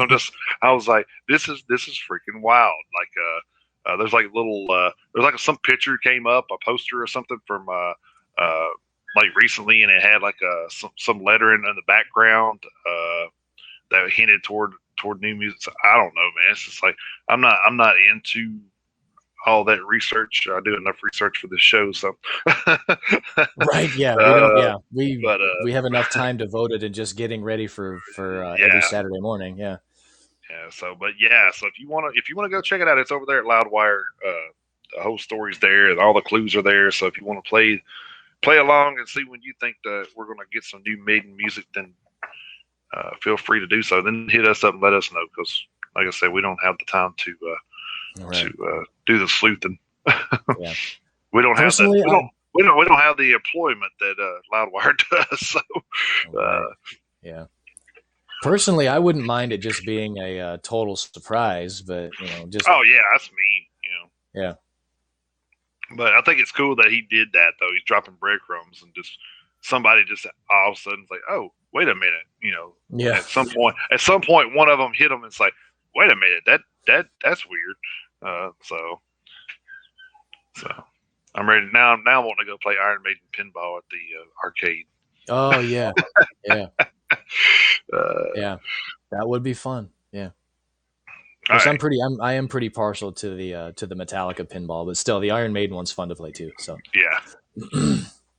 all right, so just one quick little story. I'm not going to go into great detail because we've actually talked about we've actually talked about this company quite a few times before with other artists. Oh yeah. But System of a Down now has a hockey themed clothing collection over at puckhockey.com.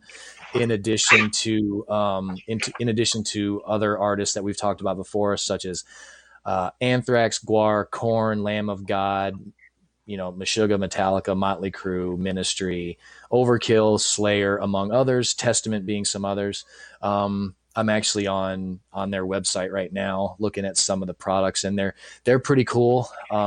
Any of you hockey fans out there like me, System of a Down's jerseys using it looks like the templates of the Los Angeles Kings and the Edmonton Oilers. Which, I mean, the Edmonton Oilers jersey actually looks pretty cool. I kind of like that. They put the System of a Down in the Edmonton Oilers logo, so I kind of like that. But so System of a Down is also a new collaborator over there at puckhockey.com. If you want to check those out, they actually have a really long list of artists who have contributions to the company as well. So System of a Down is a new addition to puckhockey.com. Cool. Yeah. All right. So that is your metal news of the week. Yep. I guess it is time. We'll have to get an intro and outro jingle for that segment. Oh yeah. We need it for all segments at some point. But. Yeah. We'll get there, folks. It's a work in progress. So. Yeah.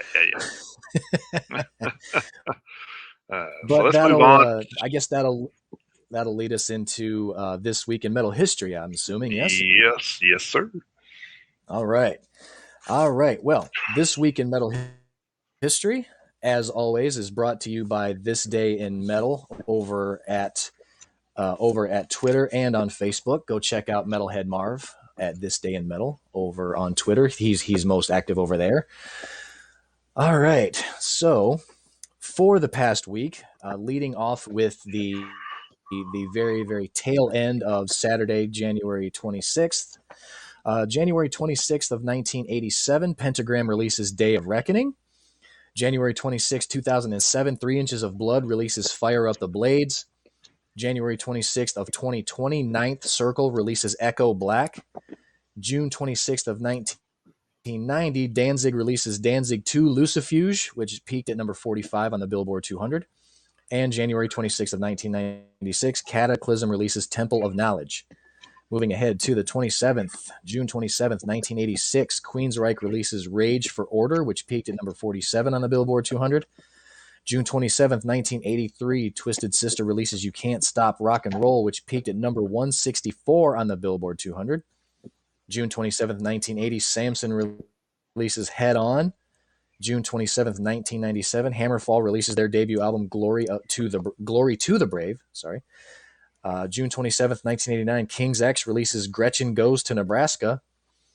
June 27th, 2014, Quiet Riot releases Quiet Riot 10. June 27th of 2000, Deicide releases Incinerate Him. June 27th, 2003, TYR releases Eric the Red. Moving ahead to the 28th. I think that's actually pronounced Tier. I'm sorry. TYR. I think that's pronounced Tier. Anyway, June 28th, 1988, Striper releases In God We Trust. June 28th, 1999, Testament releases The Gathering. June 25, AC/DC releases Fly on the Wall, which peaked at number 32 on the Billboard 200. June 28th of 2019, Majesty releases Legends. And June 28th, 2011, Queensryche releases Dedicated to Chaos. Moving ahead to the 29th, June 29th of 1992, Blind Guardian releases Somewhere Far Beyond, which peaked at number 1 on the Japanese charts. And Iron Maiden releases the single From Here to Eternity, which peaked at number 21 on the official charts in the UK. June 29th of 1997, Omen releases Reopening the Gates.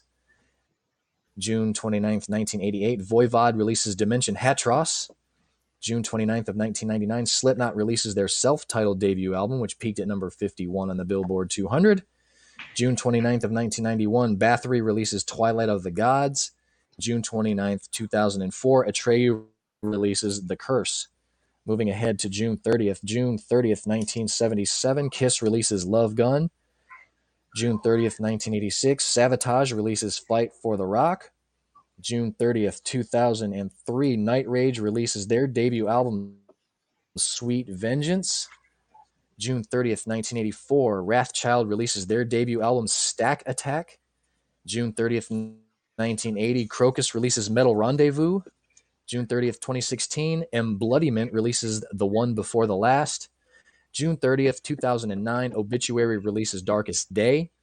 June 30th, 1985, Tyran Pace releases Long Live Metal. And I didn't know this until I actually, because I've seen Tyran Pace before on the list here. I did not know, but that was actually Ralph Sheeper's first band. And if you don't know, Ralph Sheepers is the lead singer of Primal Fear, of whom I am a huge fan. So I'm actually going to go back and listen to some Tyran Pace so I can hear some of Ralph Sheeper's earlier recordings. Yeah, I didn't know that until this week. Let's see, June 30th, 1992, TNT releases Realized Fantasies, which peaked at number 44 on the Swedish charts. June 30th, 1997, Iron Savior releases their self-titled debut album. And June 30th, 1998, System of a Down releases their self-titled debut album, which peaked at number 124 on the Billboard 200. And moving ahead to a date near and dear to my heart, July 1st, 1992, Merciless. Yeah, Mick Foley Cheap Pop. Yeah, right. July 1st, 1992, Merciless releases The Treasure Within. July 1st, 2016, Fate's Warning releases Theories of Light, and Dramatica releases their debut album Fall of Tyranny. July 1st, 1991, Tourniquet releases Psycho Surgery. Massacre releases their debut album From Beyond, and Cannibal Corpse releases Butchered at Birth. July 1st, 1980, The Rods releases their debut album Rock Hard. July 1st, 1983, Bitch releases their debut album Be My Slave, and you have to say it like that too. You have to say it, bitch. Bitch, be my slave. You have to do that. Yeah, you have to. It's like a rule. But you have to say it all together. You say that all together, though. You say that all together. Like, bitch, be my slave. Yeah. Yeah, you do. Yeah, normally you do, but I just had to put it in there that was their debut album. So that was just, but now that you know that, yeah, you have to say it that way. You're right. You have to do that. And also on July 1st, 1983, Manowar releases Into Glory Ride. July 1st, 1982, Anthrax releases a self-titled cassette demo all the way back in 1982. July 1st, 1984, Spellbound releases their debut album Breaking the Spell, and Warfare releases their debut album Pure Filth. July 1st, 1987, Napalm Death releases their debut album Scum, and July 1st, 1990, Tourniquet releases their debut album Stop the Bleeding. So 1990 and 1991, on July 1st, that band Tourniquet released an album on the same day, 2 years apart.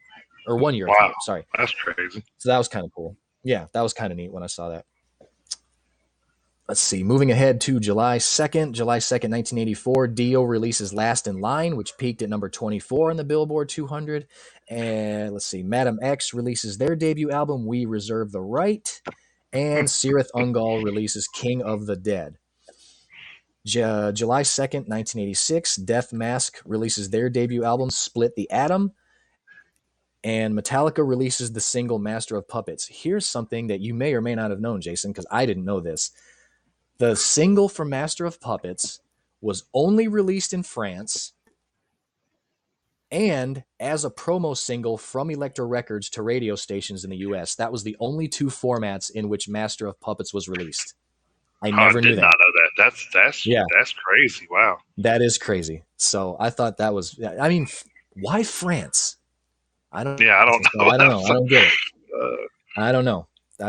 So that was a cool little did you know that that Metalhead Marv had attached to that Master of Puppets release. So I thought that was pretty cool. Let's see. Also on July 2nd, 1986, Savage Grace releases After the Fall from Grace. July 2nd, 1976, Lucifer's Friend releases Mind Exploding. July 2nd, 1991, Alice Cooper releases Hey Stupid, which peaked at number 47 on the Billboard 200 and is also a very solid album from front to back. Yes. I highly recommend it. July 2nd, 1993, Deep Purple releases The Battle Rages On, which peaked at number 192 on the Billboard 200. July 2nd, 2010, Soilwork releases The Panic Broadcast. July 2nd, 2001, Alter releases Red Harvest, and Aborted releases Engineering the Dead. July 2nd, 2013, Huntress releases Starbound Beast. Moving ahead to today's date, July 3rd, 2000, In Flames releases Clayman. July 3rd, 2009, Suffocation releases Blood Oath, which debuted at number 135 on the Billboard 200.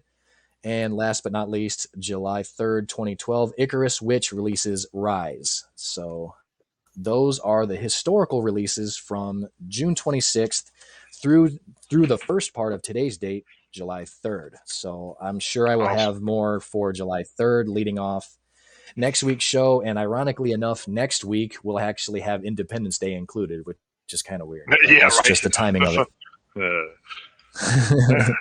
All right, I got a couple of interesting stories here. So let's kick off this week in metal history with June 27th, 1980.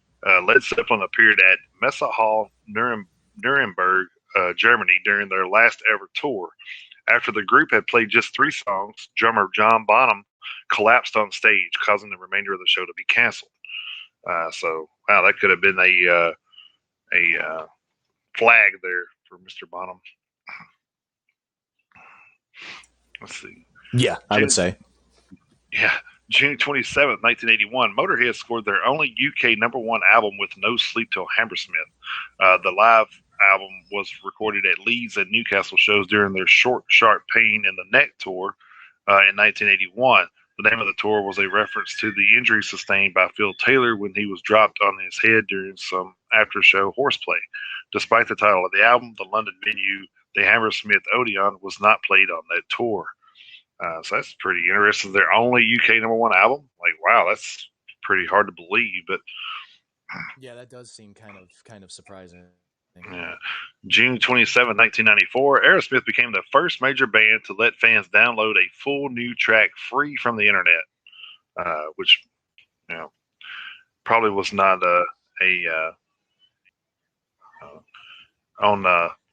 so Aerosmith's to blame for all that stuff. Lars, not to. Right. Yeah. So let's see. June 28th, 2012, we get Lamb of God frontman Randy Blythe was arrested before the band's scheduled show at Prague's Hard Rock Cage and charged with manslaughter.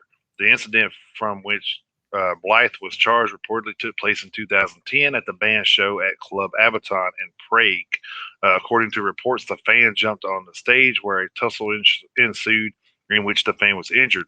The fan later died reportedly as a result of those injuries, which I never knew this about Randy Blythe. Oh, you didn't know that? No, I never knew that part. I was like, wow, that's crazy. Yeah. Yeah. June 28th, 2019, Ozzy and Sharon Osbourne ordered Donald Trump to not use the star's music for his political campaign.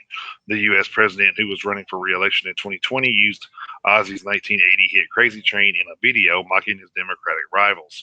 Sharon Osbourne suggested Mr. Trump could ask some of his prominent supporters, such as Kanye West, Kid Rock, and Ted Nugent, to supply him with music for his campaign. Oh my God. Jesus. Well, what should have been said is, hey, you could use my music, but I'm going to need the royalties from that. Thank you. June 29th, 2019, former Guns N' Roses drummer Steven Adler was taken to the hospital after stabbing himself. The musician, who was sacked from the rock group in 1990 over drinking and drug issues, was taken to a Los Angeles hospital after paramedics were called to his home for what was reported to be a self-inflicted injury. Man, how messed up you got to be to stab yourself? That's well, it's like I don't know if you remember Plaxico Burress. He was that wide receiver for the New York oh Giants. He ended up shooting himself in the leg that one time at that club or whatever. Right. Fucking idiot. Yeah. And speaking of that, don't be like Jason Pierre-Paul this July 4th and blow off one of your fingers. Yeah. Yeah. I forgot about that. So I did too. June 30th, June 30th, 1977, Marvel Comics launched a comic book based on the rock group Kiss. Blood from each band member was drawn by a registered nurse, witnessed by a notary public, and poured into the vats of red ink used for printing the comic at Marvel's Board ink plant in Depew, New York. So, hey, Marvel's been involved in comic stuff for a while with the rock and metal world. That's pretty cool. Yeah. June 30th, 2000, 8 men were trampled to death during Pearl Jam's performance at the Roskilde Festival near Copenhagen. Police said the victims had all slipped or fallen in the mud in front of the stage. That's pretty rough. Get trampled on at a concert like that. Yeah. At least Circle Pits, they pick you back up. So that's true. 1st of July, 1981, Russian Moree bassist with Steppenwolf was killed in a motorcycle accident in Santa Barbara, California at age 32. He co-wrote their hit Magic Carpet Ride with lead singer John Kay. Steppenwolf also had the 1968 U.S. #2 single Born to Be Wild. Moree left the band in late 68 when he refused to fly back to California at that time, fearing it would sink into the Pacific Ocean after an imminent earthquake. So, wow. Yeah. We can only hope. Yeah. Well, I just like it's kind of weird if somebody had that fear, but didn't. He was driving a damn motorcycle, So, right. Yeah. That's kind of lets me know that guy may have had some shit going on in his head. So, yeah. Anyway, July 1st, 1983, a New Jersey-based quintet calling themselves Bon Jovi signed to Phonogram's Mercury Records, although they had also been considering the name Johnny Electric. The group have since sold over 130 million records worldwide and performed more than 2,600 concerts in over 50 countries for more than 34 million fans. Johnny Electric, I don't have as good of a sound to it. No. But he has seen a million faces and has rocked them all. That's right. Johnny Electric opening up for Christmas. Oh God. A little Motley Crue joke there. Yeah. God. July 1st, 2008, Whitesnake guitarist Mel Galley died at the age of 60 from cancer of the esophagus. Galley also played with Trapeze, Glenn Hughes, Cozy Powell, and the Blue Jays. He must have been a short stint with Whitesnake because I did not remember him ever playing with them. So, July 2nd, 1962, Jimi Hendrix was honorably discharged from the 101st Airborne Paratroopers after breaking his ankle during his 26th and final parachute jump. So, damn, talk about a talented guy, doing his part for the country, or trying to anyway. So yeah, that's pretty cool. I knew I liked Jimmy for some reason. More than one reason. Yeah, more than one reason. Yeah, exactly. Yeah. July 2nd, 1979, Sony introduced the Walkman, the first portable audio cassette player. Over the next 30 years, they sold over 385 million Walkmans in cassette, CD, mini disc, and digital file versions, and were the market leaders until the arrival of Apple's iPod and other new digital services. Man, that's pretty cool. 1979, July 2nd, I did not. Walkman was invented. Yeah, I didn't. If you would have told me to guess what year, I wouldn't have picked 79. Well, no, because when we grew up in the '80s, everybody was running around with 20D batteries in a damn boombox. Because that was our mobile music. Mm-hmm. so if only we knew about the Walkman. God. Yeah. July 2nd, 1991, Axl Rose caused a riot to break out during a Guns N' Roses gig after leaping into the crowd to remove a camera from a fan at the River Point Amphitheater, Maryland Heights. Over 50 people were injured and 15 fans were arrested. Axl Rose caused a riot? I can't imagine that. No. July 3rd, 1971. Oh, this is crazy because I forgot I even had this story. We were just talking about him earlier. July 3rd, 1971, American singer, songwriter, and poet Jim Morrison of The Doors was found dead in his bathtub in Paris, France. Cause of death was given as a heart attack. He co-wrote some of the group's biggest hits, including Light My Fire, Love Me 2 Times, and Love Her Madly. On the 25th anniversary of his death, an estimated... where did that go? Well, hell, the rest of it disappeared somewhere.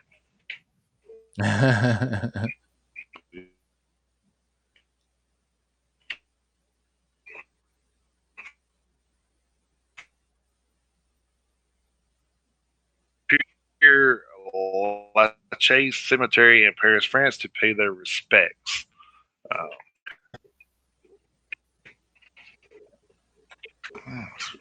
July 3rd, 2012, Kiss announced that they were set to release a guitar-sized book containing unseen photographs from their 40-year career. The limited edition, called Monster, would have a $4,299 price tag and was 3 feet tall, 2.5 feet wide, and was reported to be the largest music book ever published. Jesus Christ. That's a big-ass book. Oh, man. That is and this is literally the first I've heard of it. I didn't know they did such a thing. Yeah, I didn't either. That was 9 years ago. So, all right, if a band is going to do something like that, it would be Kiss. Oh yeah, if there's a way to do something crazy, they're going to definitely figure it out. It would definitely be Kiss. Yeah. All right, that was my metal history there. So I guess we can move on to our little special segment here. We decided we were going to do. I titled mine "Metal for America." So, nice. But yeah, we were talking about this last week. We wanted to do 10 songs that were 10 metal songs that were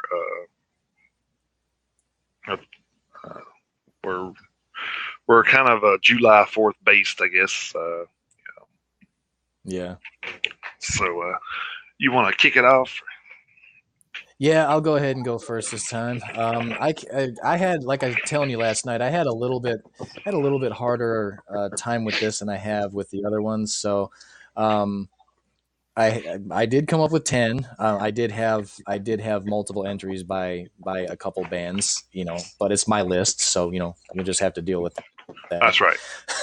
so at least it's not 10 Kid Rock. No, actually, spoiler alert: Kid Rock is not on this list. So, but he could have been, but he is not. So again, in no particular order. What'd you call me? I had "Don't Tread on Me" by Metallica. I had the song "Camouflage" by Sabaton, which I know is kind of ironic because Sabaton is a Swedish band, but I like that song "Camouflage" because it's a story about a fictitious Marine during the Vietnam War. So that's why I went with that one. Then I have "No One Gets Left Behind" by Five Finger Death Punch. I have "MIA" by Avenged Sevenfold. Nice. I have "Far From Home" by Five Finger Death Punch. "Revolution Is My Name" by Pantera, which may not directly be which may not technically 100% be, talking about America, but when, talk about, It says revolution. 1776 and all that stuff. So, yeah, so it says revolution in. That's why I went with it. Then I went with Rob Zombie's cover of the Grand Funk Railroad song "We Are an American Band." So I dig that version. Then I went with a couple of songs from Iced Earth. I went with Declaration Day, which directly talks about the declaration of right. Yeah, it's literally talks about Declaration Day. So that's what it talks about. And then this one is a repeat from one of my earlier lists, but I also went with 1776 by Iced Earth, which is an instrumental, but it's still a cool song. I like it a lot.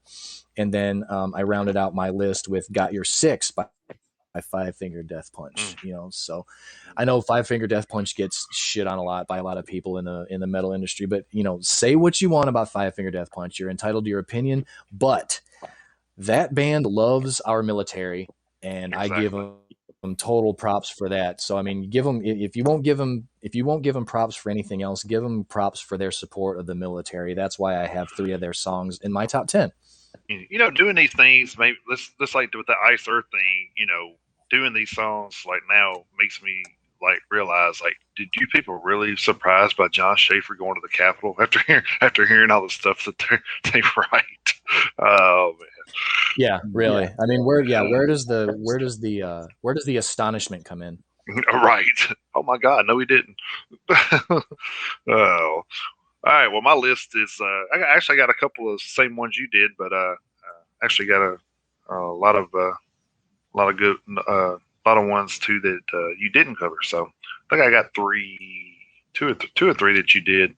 I think 1, 2, 3. Yeah, I got 3 that you did. So the other 7 are actually different. So whenever I always think about stuff like this, the first one that always comes to my mind is "Motionless in White America." So. If you haven't heard that song, it's a really, really good tune. Of course, I also had Metallica, "Don't Tread on Me," and I also had Ice Earth, "Declaration Day," and I also had Pantera, "Revolution Is My Name." So that was the 3 that I had that were yours. So I also had "All That Remains," "Sing for Liberty," had "Non-Point Independence Day." Then I also had Five Finger Death Punch song, but I chose "American Capitalist." And I had "Shine Down," "Cut the Cord," which, if you've never heard that song, it's freedom all in the middle, all in the first of the lyrics. Mm-hmm. Freedom. Oh yeah. So I thought that kind of fit in. I had "Make Them Suffer," "Fireworks." So nice. Yeah. And then I ended mine off with Dee Snider, "American Made." God, how could I forget that song? Jesus.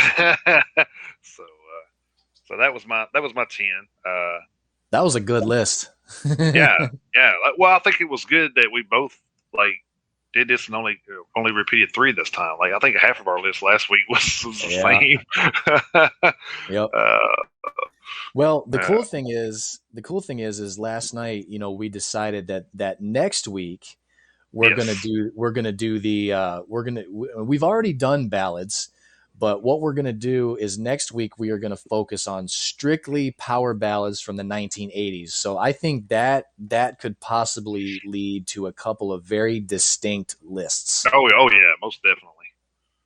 So I'm actually kind of looking forward to that. I look forward to this. I look forward to doing this segment every week.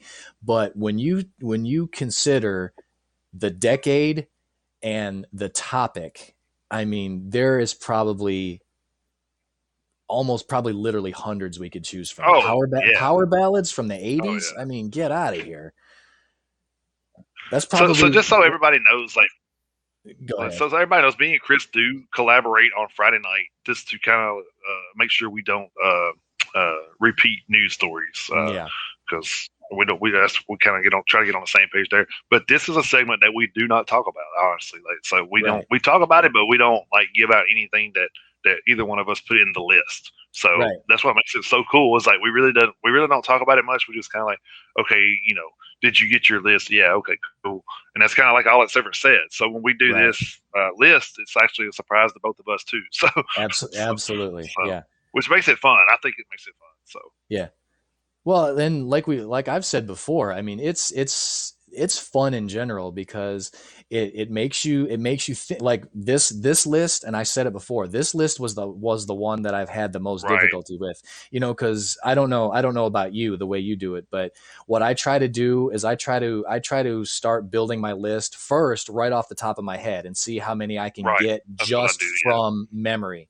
And then if I get stumped, I start doing some research, and that's when you have the oh yeah, oh yeah, oh yeah, and then you start Yeah. remembering. Then you start remembering.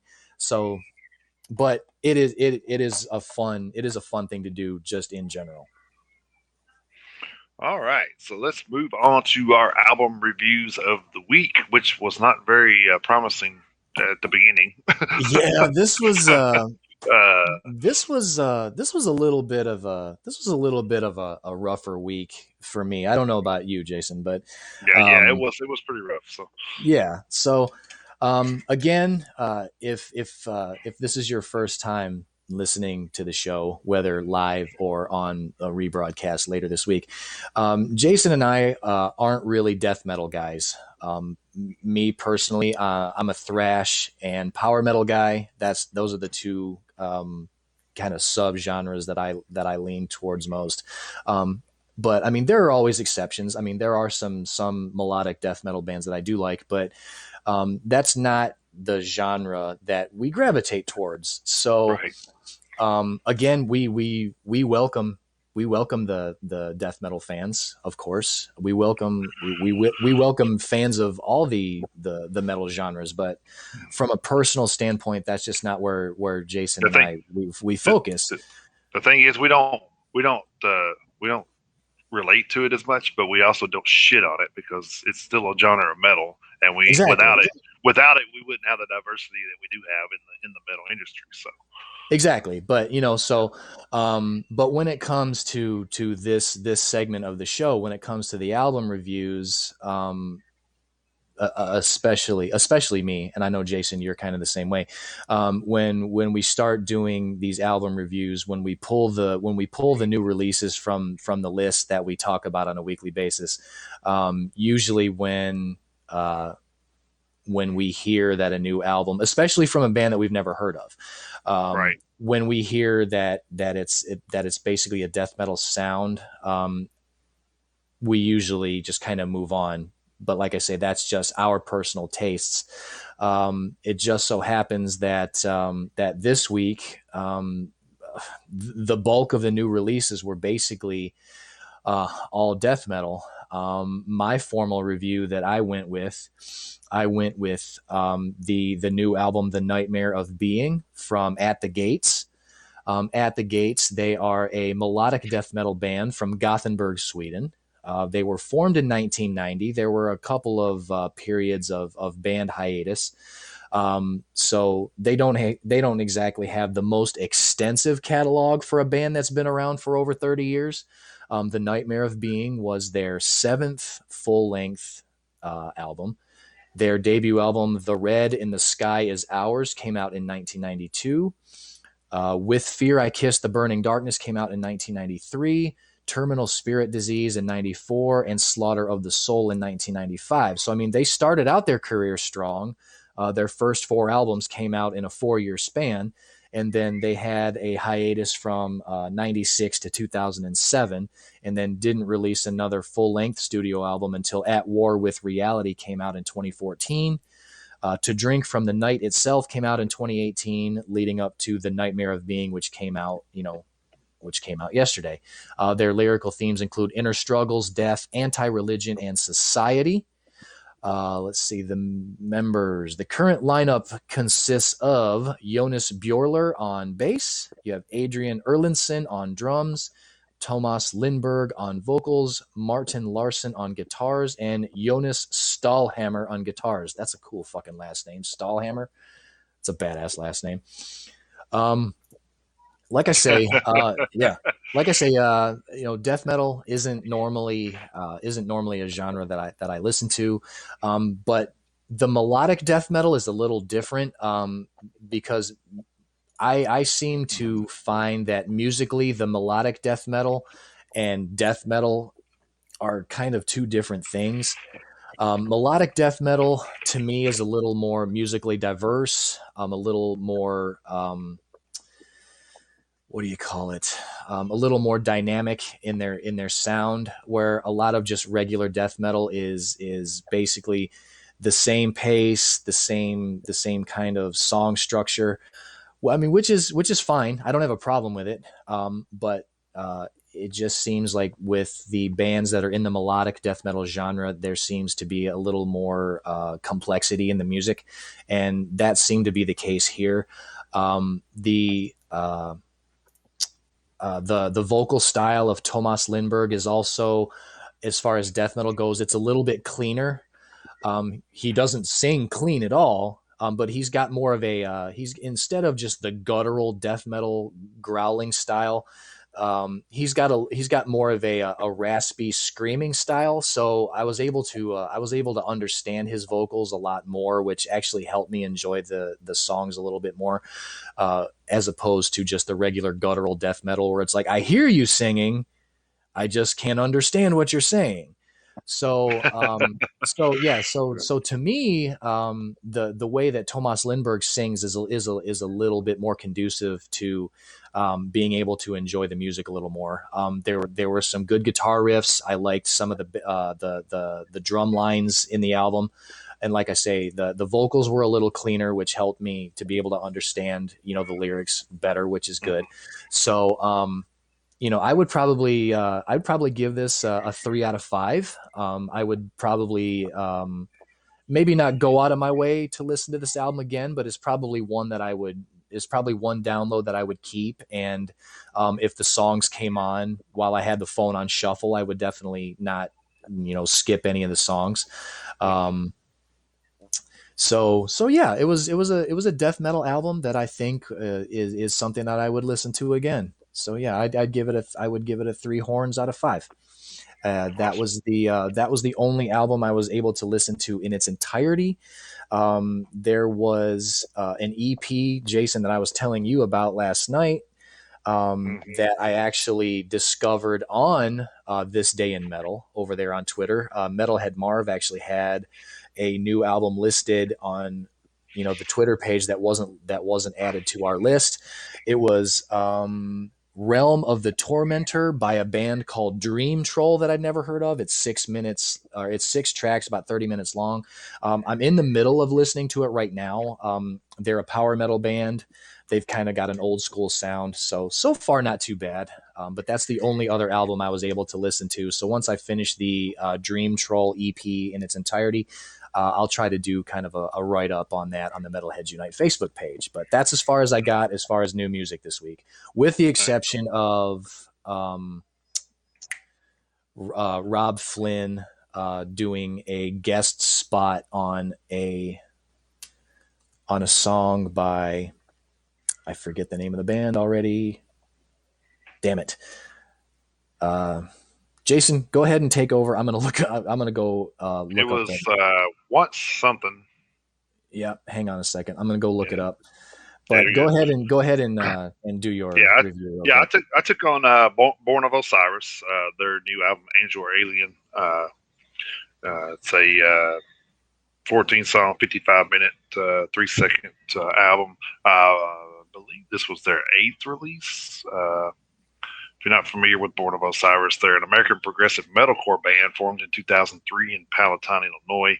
The band currently consists of lead vocalist Ronnie Cannizzaro, guitarist Lee McKinney, and guitarist Nick Rossi, drummer Cameron Losh, and keyboardist vocalist Joe Boras. So they've been around since '03, so they've been around a little bit. I like a lot of Born of Osiris stuff. They do have some stuff that I can make it, but for the most part, it wasn't a bad album. I actually enjoyed a lot of it. I know you said you heard the one track, the title track, you didn't really care for, which was honestly maybe one of the worst tracks on the album. So, which is kind of odd for them to put out a single for something that for a song that's not really one of their best songs on the album. Which it tends to happen a lot, though. I think they just kind of put this out to see, if it gets, they feel like that's going to be the one that gets the most attention. So, but yeah, Right. actually did not care for that song either. But there was a lot of other good music on that album. I definitely enjoyed it. Probably would do 3.5 out of 5 on that one. So yeah, so not a bad Border of Osiris fans. Haven't heard it yet. Go out and check out their new album. So yeah, I'm probably gonna if I get a chance to this week, I'm probably gonna check out the rest of that album because I would like to hear the rest after hearing the single for the title track. And the name of that song that I went blank on, it was the band is Once Human. yeah, And the name of the song is Deadlock, and Rob Flynn, lead singer of Machine Head, does a guest appearance on that. So that was the other new music that I got to hear this week. So awesome. All right, so what we got to look forward to next week? Is it going to be a better week next week? Man, fingers crossed. I kind of hope so. Coming up for July 9th, 2021. Leading off with Ascension of the Watchers, Translations, Apocrypha Remixed. Good Lord.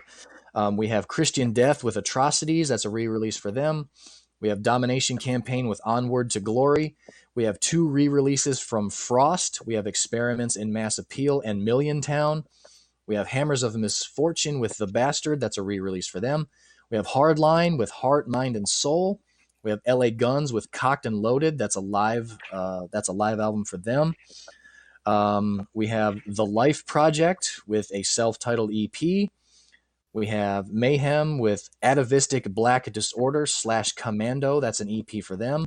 We have Musk Ox with Inheritance. We have Powerwolf with Call of the Wild. I'll probably check that one out. I like Powerwolf. Yes. Yeah, so we'll check that out, probably both of us. And then we have Silverstein with When Broken is Easily Fixed. That's a re-release for them. We have Toby Hitchcock with Changes. And we have a various artists compilation called World Without End, an underground tribute to Sam Hain. So that's the list we have as of right now for July 9th, 2021. Awesome. Hey, Crowley, Crowley, it's nice to see you showing up at the end of the episode. He's probably been listening the whole time. Better late than never. Hey, better late than never, though, Crowley. It's good to see you. He just now got a chance to comment. That's all that was. But yeah, so it looks like we may have a little bit more to choose from. Hopefully, we find a hidden gem in there next week. What's up? Yeah. Not much, Crowley. We're wrapping this mofo up right now, but still, it's good to see you. You waited till the end of the show just to be able to say cock, block, and loaded. That's what it was. Yeah. So you didn't get it like took off the feed in the middle of the show. Yeah. All right. So right, yeah, that's what we've got. That's what we've got to look forward to, new release wise next week, and also like we alluded to, our top 10 list next week is going to be power ballads from the 1980s. No. So I just want to thank everybody for jumping on here with us today, and I hope you guys have a safe weekend. Definitely be safe out there with whatever you plan to do. Don't light your bottle rockets inside the vodka bottle you're drinking out of. That might lead to catastrophe. Right. Yeah. Please don't. Vodka soaked bottle rocket. Please don't blow off any appendages, and please don't drink and drive. Never drink and drive, but be careful, everybody, this weekend. Have a good time. Celebrate this country, like it deserves to be celebrated, and everybody go back to work fully intact. So, Put it in reverse, Terry. Put it in reverse. Put it in reverse, Terry. I was just about to say that. Oh god. Yeah, somebody please make sure that Terry's battery is fully charged. So Yeah. so he can fully get out of the way this year. But happy Independence Day to everybody. We hope you guys enjoyed the you guys enjoyed the show this week. Thanks everybody for coming by. Crowley, thanks for showing up. Like I say, better late than never. And just thanks for coming by, everybody. Everybody have a great week. Yeah, just say everybody just my normal sign off is keep those horns held high and then jump in that pit anytime you can. Until next week. Thank you guys.